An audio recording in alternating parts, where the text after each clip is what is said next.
Now, I've So, got a current issue question here, and I'm going to tell you later on. I've got a off the record meeting with Valerie Jarrett, and a few of us are going to sit down and talk. One of the criticisms, and I had her on the show yesterday, and she's good people. She really is.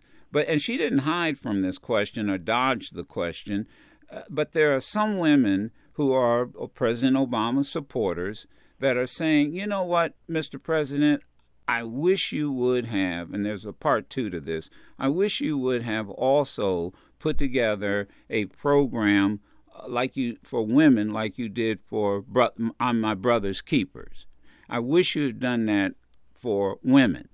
And part two of that is there was a blog that someone wrote and said, look, why, and there was a letter, I think signed by 1,000 people or something like that. And this person wrote a letter and said, wait a minute, why y'all writing letters to political leaders? Why don't you just go out here and do it? Don't wait on the president to do it. So if you were sitting in front of Valerie Jarrett, or since you've got an ambassador who will be sitting in front of her, what would you want me to tell her? in regards to, you mean my opinion about the issue? Yeah. Here's my thing overall. We have to stop separating ourselves. We have to stop this idea that if we fix the men, the women will follow. If we fix the women, the men will follow. We are in this together.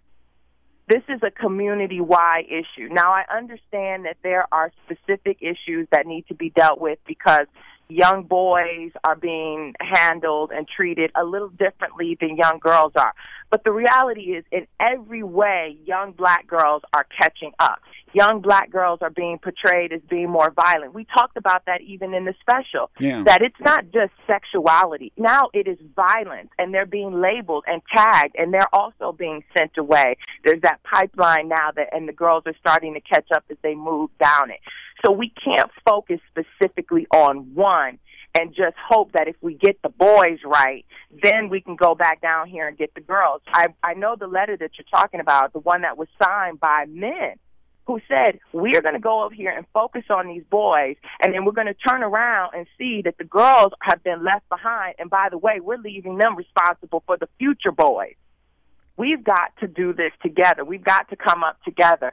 And maybe there'll be an umbrella of I am my brothers and sisters keeper, and then kind of focus on each individually. But I happen to agree with the people who say, why are we focusing on just one?